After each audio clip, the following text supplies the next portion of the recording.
இப்போ நம்ம மோர் எப்படி பண்ணலான்னு பார்க்கலாங்க. பாருங்க, தயிர் ஒரு கப்பில் எடுத்திருக்கேன். இப்போ இந்த தயிரை வந்து மிக்ஸி ஜாரில் போட்டுக்கலாம். இப்போ இதில் ஒரு கப் தண்ணி ஊற்றிக்கலாங்க. மூடி போட்டுட்டு ஒரு 2 நிமிஷம் நல்லா மிக்ஸியில் அடித்து எடுத்துடலாங்க. பாருங்கள், நம்ம மோர் அடித்து எடுத்தாச்சுங்க. இப்போ இதில் இருக்கிற வெண்ணெயெல்லாம் நம்ம எடுத்துடலாம். அப்படியே இது ஃபுல்லாக வெண்ணெய்ங்க. இல்லாமல் ஒரு கப்பில் எடுத்துக்கலாம் இதெல்லாம் வெண்ணெயெல்லாம்.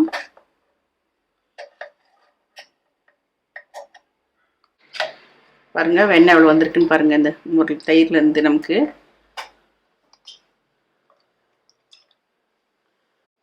பாருங்கள் மிக்சியில் அடித்து இப்போ நம்ம எடுத்துட்டு பாருங்கள், இதில் இவ்வளோ வெண்ணெய் வந்தது. அதை எடுத்து வச்சுட்டேன் நான் தனியாக. இப்போ நம்ம இதில் வந்து இன்னொரு கப் தண்ணி ஊற்றிக்கலாங்க. மோர் ரொம்ப கெட்டியாக இருக்கும், அதனால் இன்னொரு கப் தண்ணி ஊற்றிக்கலாம். அதில் ஃப்ரிட்ஜ் வாட்டர் இருந்தாலும் ஊற்றிக்கோங்க.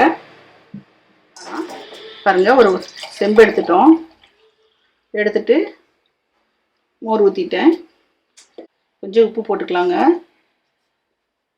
உங்களுக்கு எவ்வளோ தேவையோ அதுக்கு தகுந்த மாதிரி போட்டுக்கோங்க. பாருங்கள், கருவேப்பிலை ஒரு இனுக்கு எடுத்துக்கிறேன். அப்படியே போட்டுடலாங்க. பாருங்கள், கொஞ்சம் சீரகம் எடுத்துருக்கேன். சும்மா நல்லா தேய்ச்சி விட்டுட்டு உருளை போட்டுருங்க. கொஞ்சம் பெருங்காயத்தூள் கொஞ்சம் போட்டுக்கலாங்க.